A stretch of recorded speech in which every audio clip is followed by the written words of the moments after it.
Dear students, मैं doctor पूर्णिमा दीक्षित। हम BSc third year में संक्रमण धातु संकुलों के चुंबकीय गुण पढ़ने जा रहे हैं। Magnetic properties of transition metal complexes. इसमें आपने लास्ट लेक्चर में पढ़ा था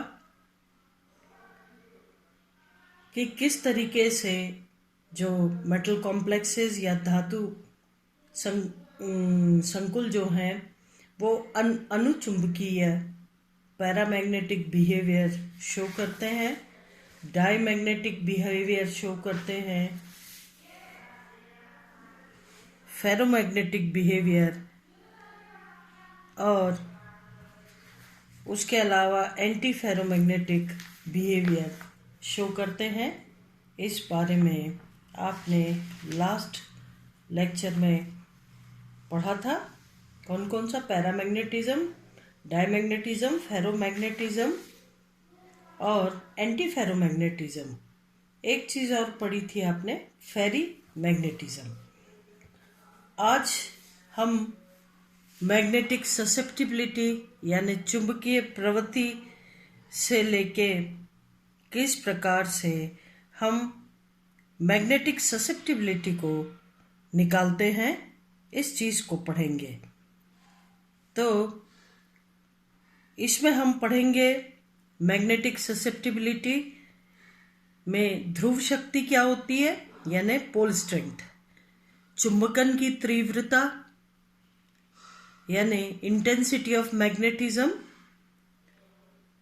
इसके अलावा मैग्नेटिक इंडक्शन और फिर मैग्नेटिक ससेप्टिबिलिटी किस प्रकार से ज्ञात की जाती है।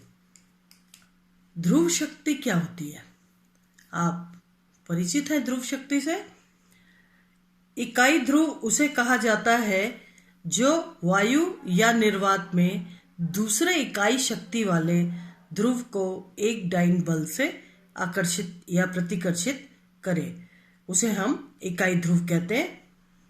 वायु या निर्वात में दूसरे इकाई ध्रुव को एक डाइन बल से आकर्षित या प्रतिकर्षित करे। क्षण चुंबक जो है उसके दोनों ध्रुवों की शक्ति और उनके मध्य की दूरी जो है वो इन दोनों का जो गुणनफल है चुंबकीय आघूर्ण कहलाता है।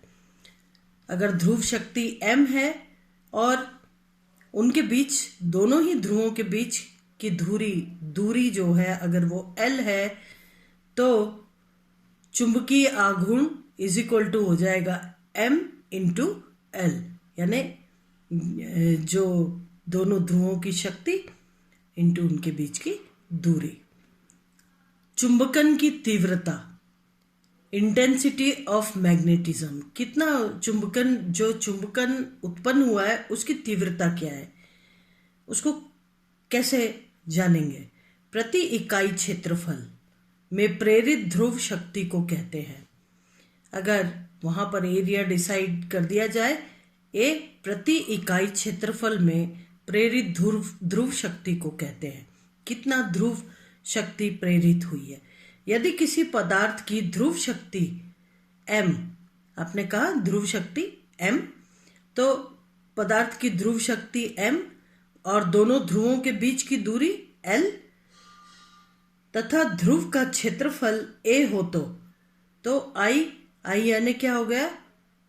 इंटेंसिटी ऑफ मैग्नेटिज्म या चुंबकन की तीव्रता is equal to m upon a।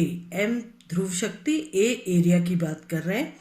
और अगर दोनों ही तरफ l से मल्टीप्लिकेशन कर दिया जाए तो l into m into l, ये क्या हो गया? चुंबकीय आघूर्ण। ये हमने ऊपर निकाला था चुंबकीय आघूर्ण। तो चुंबकीय आघूर्ण और एरिया इंटू l मोटाई कर दी जाए तो वॉल्यूम हो गया v। तो m into l upon v, चुंबकीय आघूर्ण बटे आयतन जो है वो चुंबकन की तीव्रता या इंटेंसिटी ऑफ मैग्नेटिज्म कहलाती है। अब गॉस का नियम क्या है? गॉस का नियम या कुल चुंबकीय प्रेरण, कितना प्रेरित हुआ चुंबकत्व, ठीक है, टोटल मैग्नेटिक इंडक्शन। किसी चुंबकीय क्षेत्र के इकाई क्षेत्रफल से इकाई बल गुजरता हो तो क्षेत्र की तीव्रता इकाई होगी।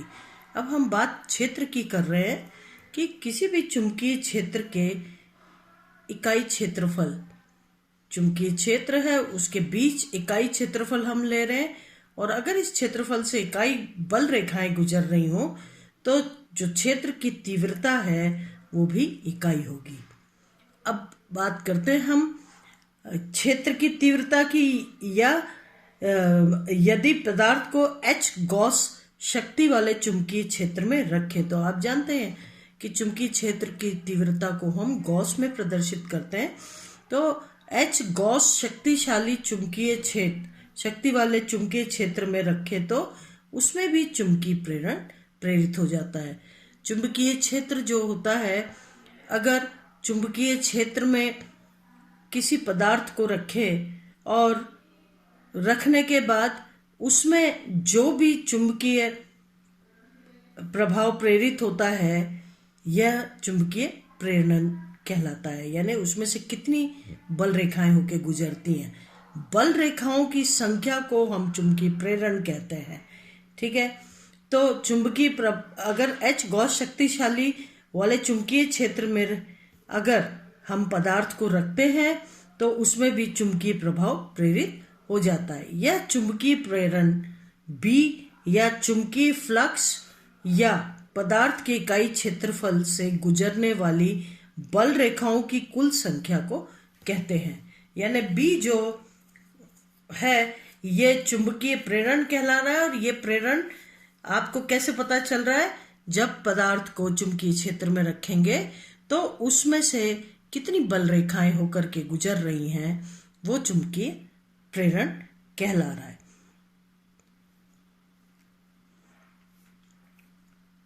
B यानी चुंबकीय प्रेरण इज इक्वल टू H, इस स्ट्रेंथ के चुंबकीय क्षेत्र H गॉस स्ट्रेंथ शक्ति वाले चुंबकीय क्षेत्र में आप रख रहे हैं, और इसमें इकाई क्षेत्रफल आप देख रहे हैं 4 पाई से होकर कितनी बल रेखाएं गुजर रही हैं वो इंडक्शन कहला रहा है। I चुंबकन की तीव्रता कहला रहा है, यानी कितनी इसमें प्रति स्थायी क्षेत्रफल, प्रति इकाई क्षेत्रफल में प्रेरित ध्रुव शक्ति को कहते हैं। कितना ध्रुव शक्ति प्रेरित हुई वो I होता है, या चुंबकन की तीव्रता होता है। अगर H से गुणा कर दिया जाए, भाग दे दिया जाए तो क्या होगा, B अपॉन H और 1 plus 4 pi I upon H ये हो जाएगा। तो 1 plus 4 pi I upon H, अगर B जो फ्लक्स है, चुंबकीय प्रेरण है, इसकी इंटेंसिटी को ज्ञात करने के लिए अगर हम H से इसे भाग दे रहे हैं दोनों ही तरफ, तो B upon H is equal to 1 plus 4 pi I upon H हो जाएगा। अब पदार्थ के इकाई क्षेत्रफल,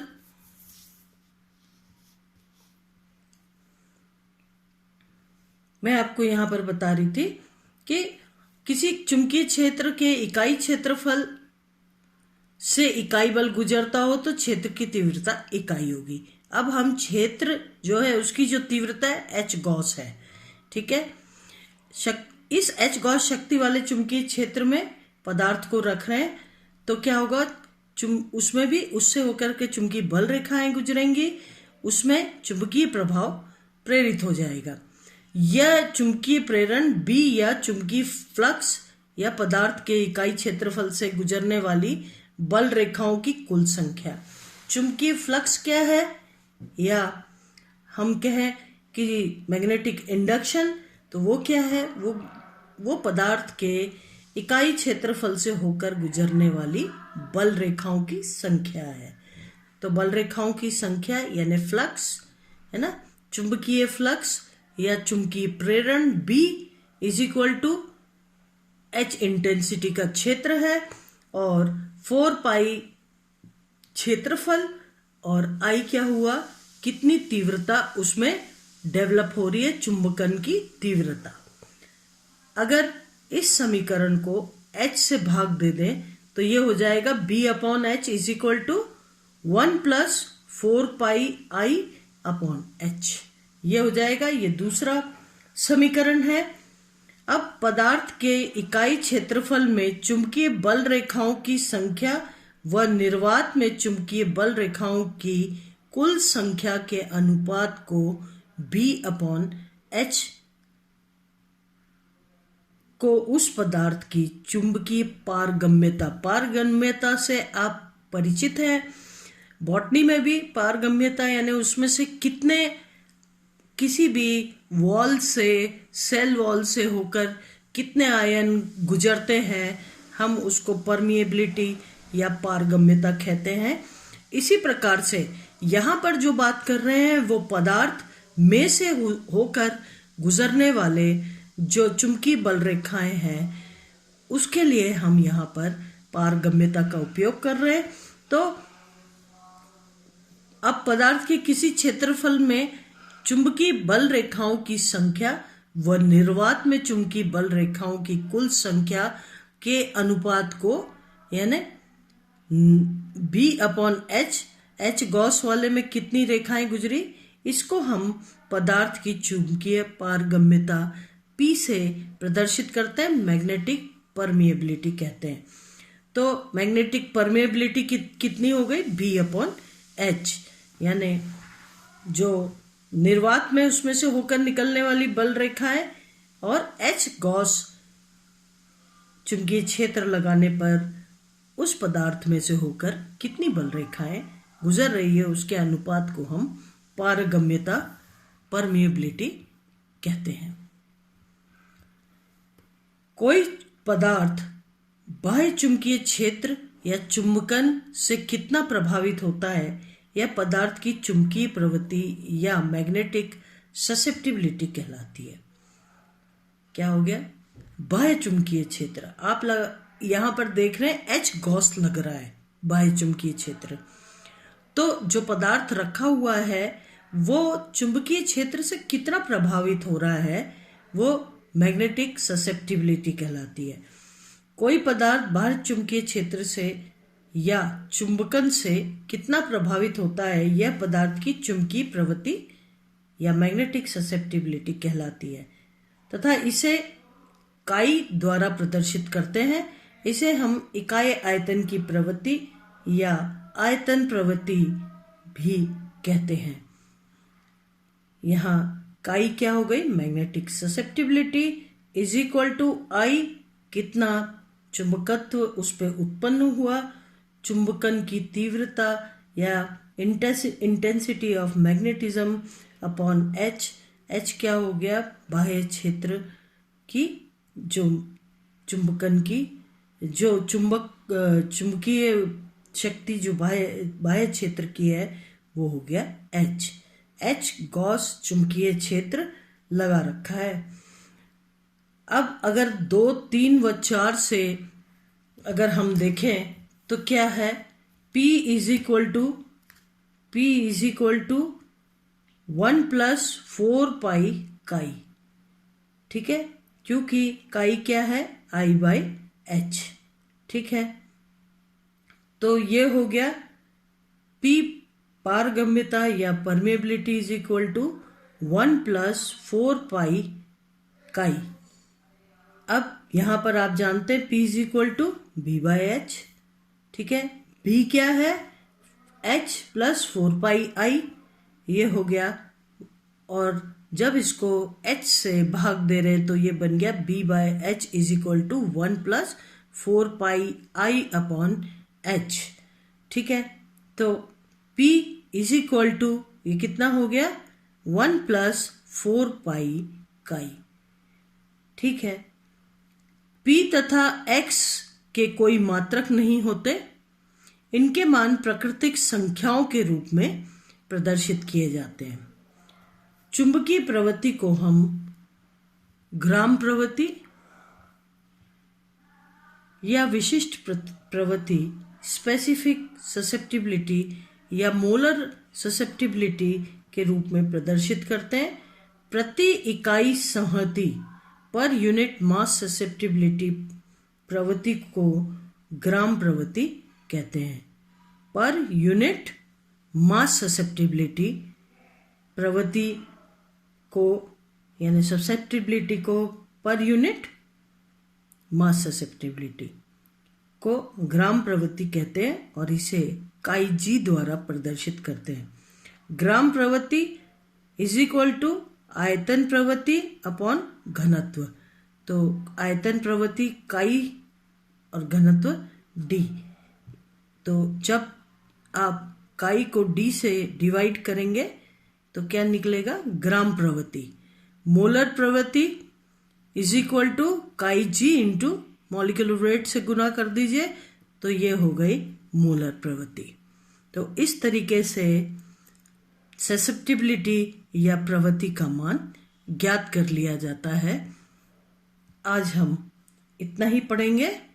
नेक्स्ट लेक्चर अगली बार इससे आगे पढ़ाई करेंगे। धन्यवाद।